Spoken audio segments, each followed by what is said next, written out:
एक बार भूपत मन माही और भई गिलान मोरे सुत नाही, यानी मेरे कोई बेटा नहीं है। अब मेरा जीवन यापन कैसे होगा, मेरा सहारा कौन बनेगा, मेरे राज्य की देखरेख कौन करेगा।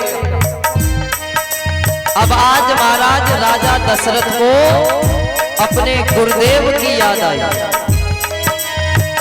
और वशिष्ठ जी के पास पहुंचे, अपना सारा वृत्तांत सुनाया।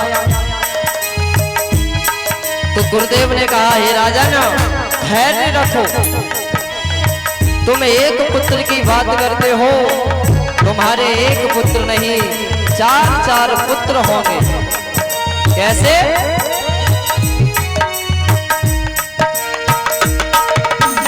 खरा हो धीर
कहा कि राजन धैर्य रखो, तुम्हारे एक नहीं 4 बेटे होंगे। लेकिन कैसे? अपने प्रताप से तीनों लोगों को फीका कर देने वाले। आज वशिष्ठ जी ने पत्र लिखा श्रृंगी ऋषि के लिए कि श्रृंगी ऋषि है वशिष्ठ बुलावा,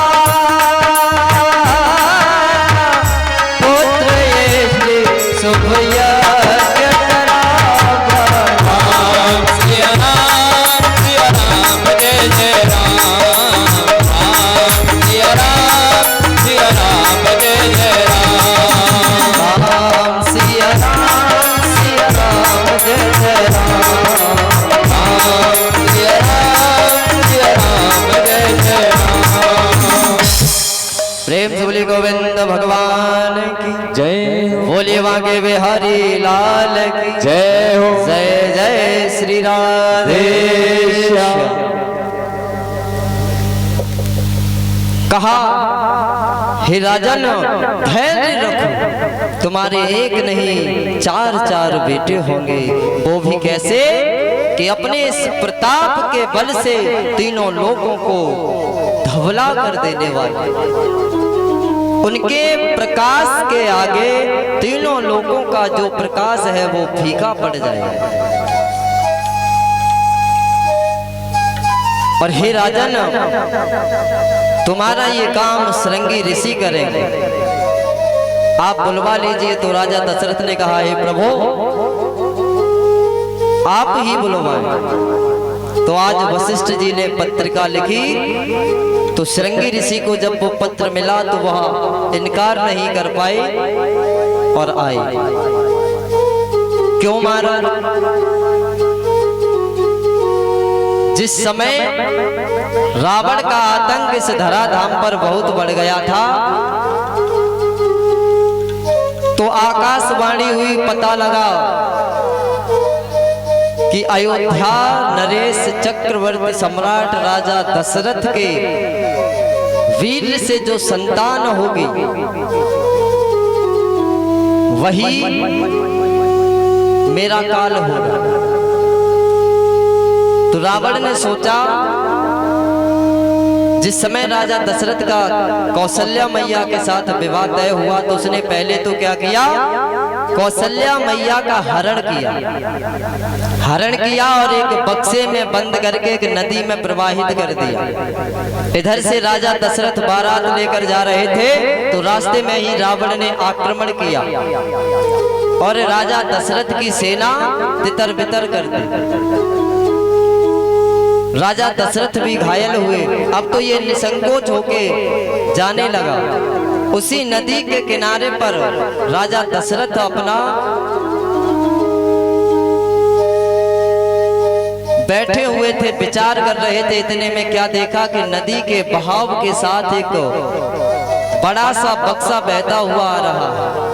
तो उन्होंने अपने नौकरों से कहा, निकलवाया, खोला तो उसमें क्या देखा, जिनके साथ विवाह होने जा रहा था मैया कौशल्या, वही उस बक्से में बंद थी। पूछा तो सारा वृत्तांत बताया। उन्होंने भी बताया, अयोध्या वापस आते हैं, विवाह होता है विधि विधान से। अब रावण को पता लगा तो उसने कहा, ये हमारी योजना तो विफल हो गई। अब उसने तप किया, ब्रह्मदेव को प्रसन्न कर लिया और कहा कि हे ब्रह्मदेव, राजा दशरथ के वीर शक्ति से कोई भी संतान उत्पन्न नहीं होनी चाहिए। ब्रह्मदेव ने कहा, मैं विधि के विधान में हस्तक्षेप नहीं कर सकता, लेकिन हाँ, मैं तुम्हें एक व्यक्ति बताता हूं। श्रृंगी ऋषि जो हैं वही इस कार्य को कर सकते हैं। तो रावण ने श्रृंगी ऋषि के द्वारा राजा दशरथ की वीर शक्ति को खिंचवा लिया था। जो लोग कहते हैं महाराज की रावण अपने सिरहाने काल को बांधे रखता था, तो ये वही काल था।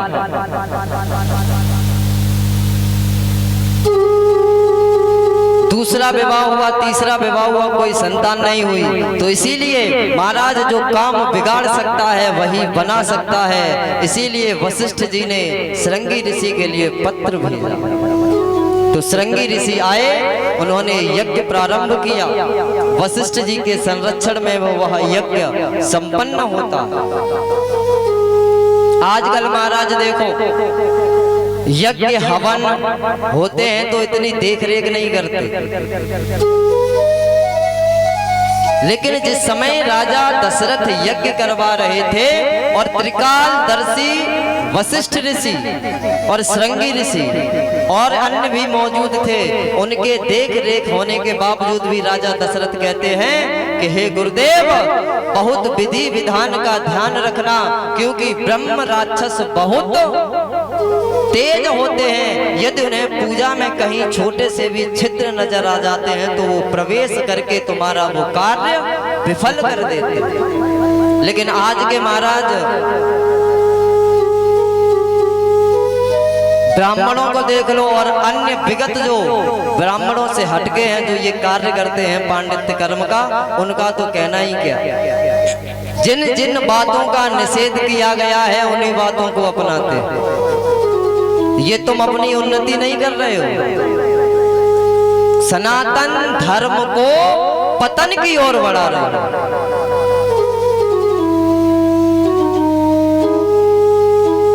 सनातन धर्म,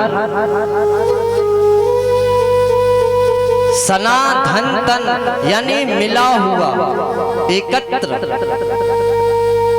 ये 5 उंगलियां अलग अलग महाराज कोई भी एक एक करके तोड़ सकता है, और पांचों जब बंद होके मुट्ठी बन जाती हैं तो ये एक मुकाबला करने के लिए तैयार हो जाती है।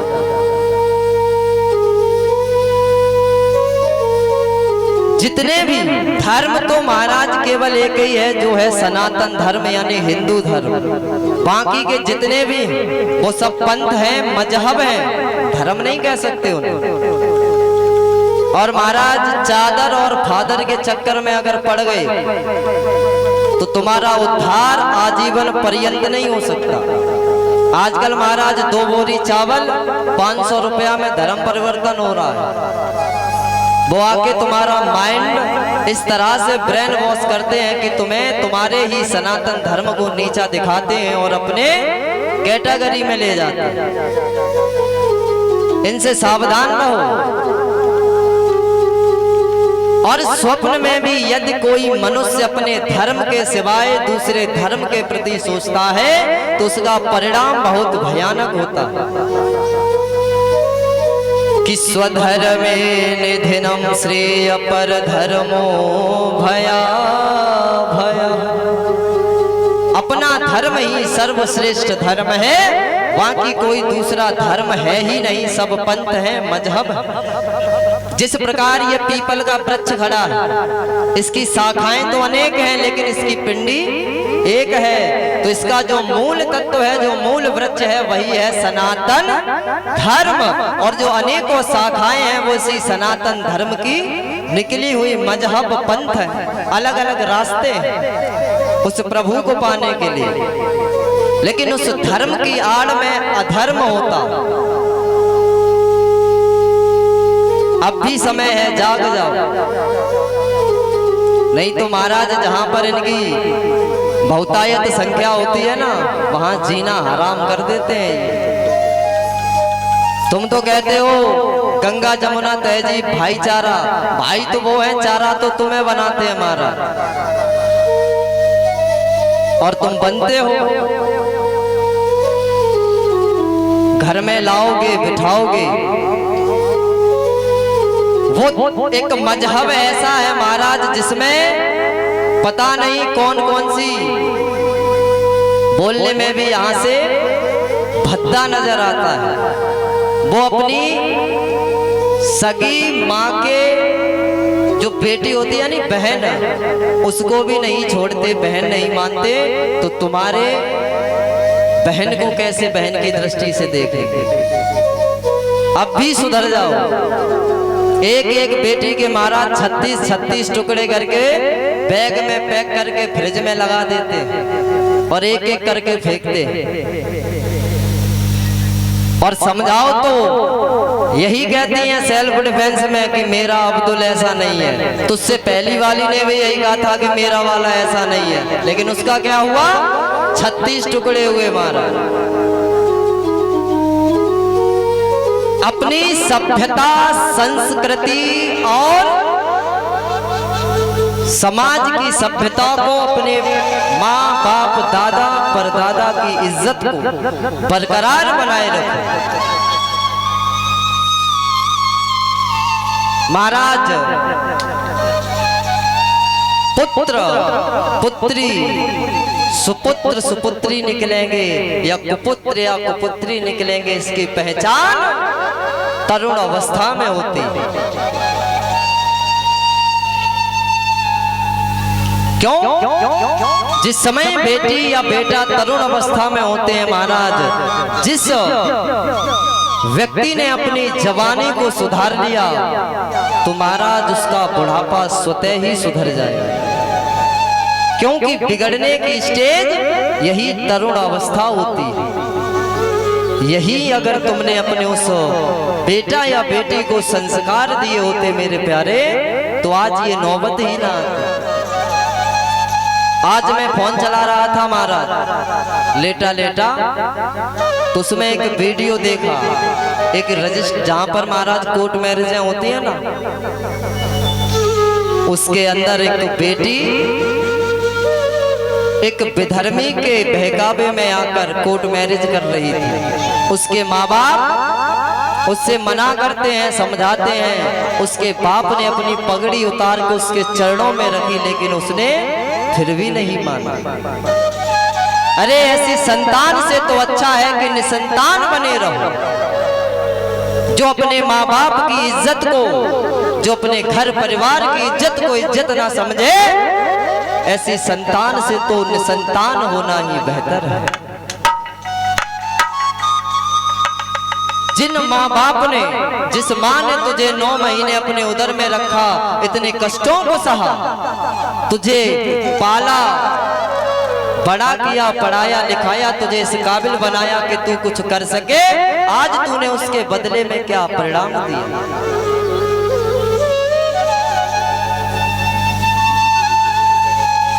इससे तो अच्छा यही है महाराज कि ऐसी संतान हो ही नहीं जो अपने माँ बाप की इज्जत को इज्जत ना समझे। ये बेटी का ही फर्ज नहीं है, बेटों का भी, पुत्रों को भी सोचना चाहिए। माँ बाप से बढ़कर इस संसार में दूसरा तुम्हारे लिए कोई हितकर नहीं हो सकता। इस संसार में ऐसा कोई नहीं है जो चाहे कि तुम ऊपर उठ जाओ। सब टांग खींचने वाले हैं, लेकिन एक माँ एक बाप ही ऐसा है जो तेरे लिए हमेशा यही सोचता है कि मेरा बेटा मेरी बेटी हमेशा उन्नति करे, प्रगति करे। और तुम उसके पश्चात कहते हो कि तुमने हमारे लिए किया ही क्या है।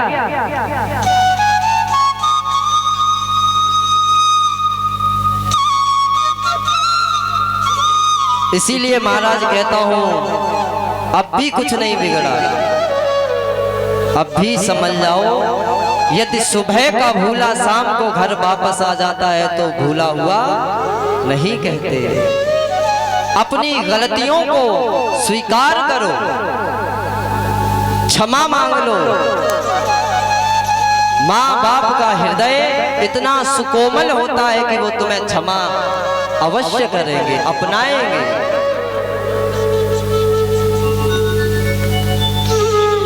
महाराज बाप वो दरख्त होता है जो कुछ ना करे, केवल दरवाजे पर बैठा रहे वही काफी। यदि तुमने कुछ गलत भी कर दिया है और शिकायत भी आती है तो तुम नो टेंशन रहते हो, हमारे पास नहीं जाएगा। पिताजी के पास शिकायत जाती, वो समझा देते, अपने ऊपर लेते। बहुत से लोग खुशियां मनाते हैं जब वो कार्ड उनके नाम से आने लगता है। महाराज जो आनंद पिता के नाम का बढ़ावा देखने में होता है वो अपना नाम बढ़ते हुए देखने में नहीं होता। बाप वो दरख्त होता है, वो वृक्ष होता है, बिल्कुल सूखा हुआ हो लेकिन खड़ा है, उसी का आसरा है। हम जानते हैं यदि हमारे ऊपर कोई मुसीबत आएगी तो उस मुसीबत को सबसे पहले मेरा पिता अपने ऊपर लेगा, मेरे ऊपर कोई आंच नहीं आने देगा। लेकिन आजकल के बेटों को देखो महाराज, विवाह हुआ नहीं, 6 महीने बीते नहीं, माँ और बाप को निकाल के घर से बाहर कर दी। और क्षमा चाहूंगा, बुरा लगे तो लग जाए महाराज, कहने में पीछे नहीं हटता।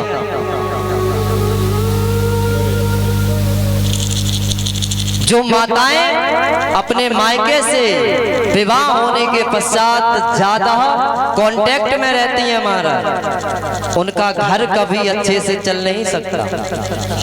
जो पल पल की खबर देती हैं और लेती हैं, और आधे से ज्यादा महाराज बेटियों का घर बिगाड़ने में उनकी माओ का हाथ होता।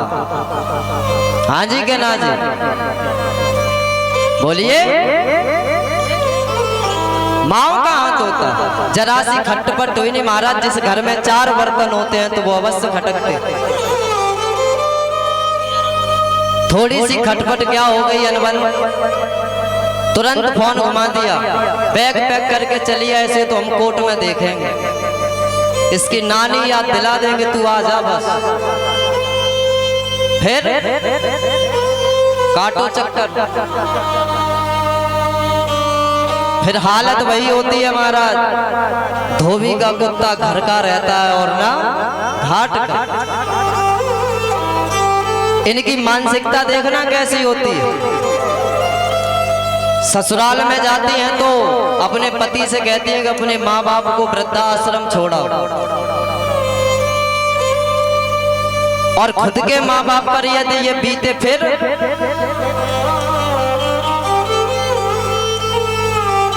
जिस माँ ने तुझे 9 महीने अपने उदर में रखा उसी माँ ने उसको भी रखा। तुझे अपने माँ बाप तो प्रिय हैं लेकिन उसके माँ बाप प्रिय नहीं है।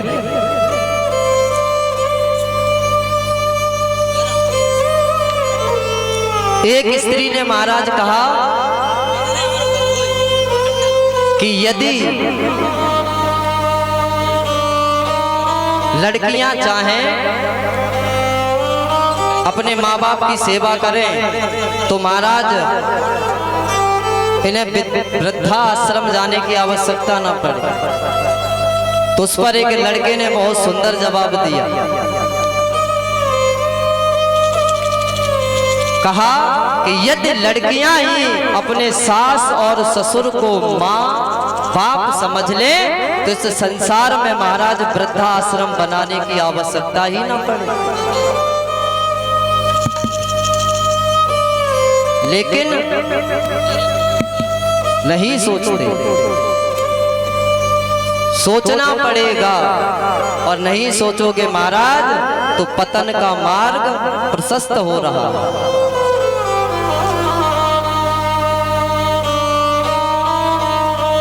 अपने जीवन में कुछ कर पाओ ना कर पाओ, लेकिन माँ बाप का कभी दिल मत दुखाना।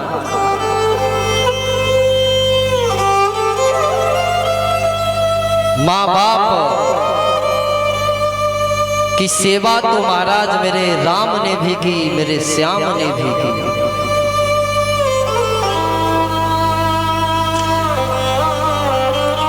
एक माँ की आवश्यकता तो मेरे श्याम सुंदर को भी पड़ी।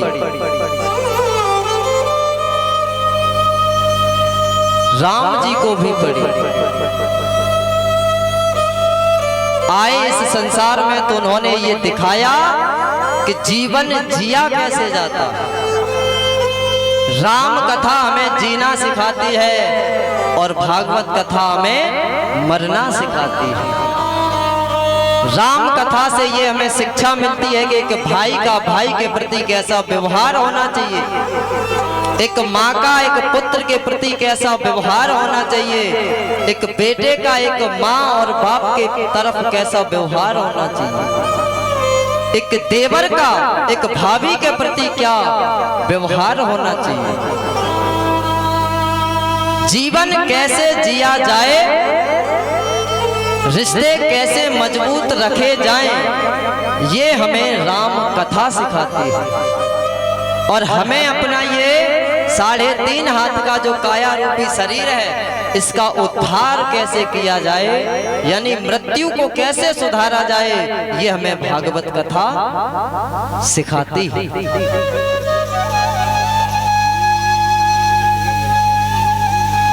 दो ही समय महाराज कष्ट बहुत होता है, एक तो जिस समय जन्म होता है और एक जिस समय हमारी मृत्यु होती है।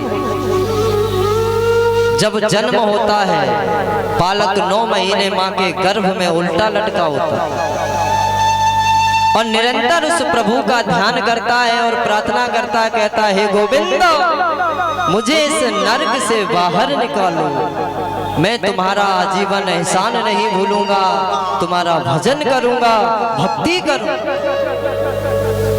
भगवान कहते हैं, अरे मानव, मैंने तेरे जैसों पर पता नहीं कितनों पे विश्वास किया और सब पृथ्वी पर जाकर भूल जाते हैं। हर जीव ऐसे ही कहता है।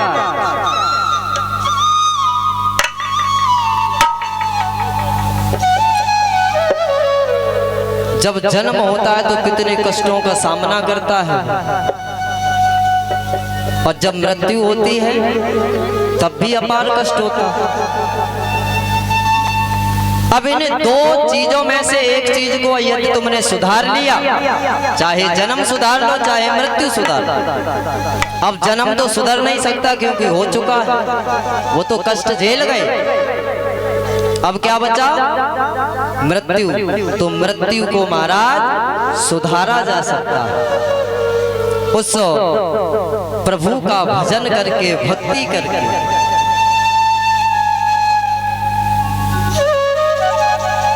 दोनों में से यदि किसी एक चीज को सुधार लिया मेरे प्यारे, तो जीवन का कल्याण अवश्य होगा।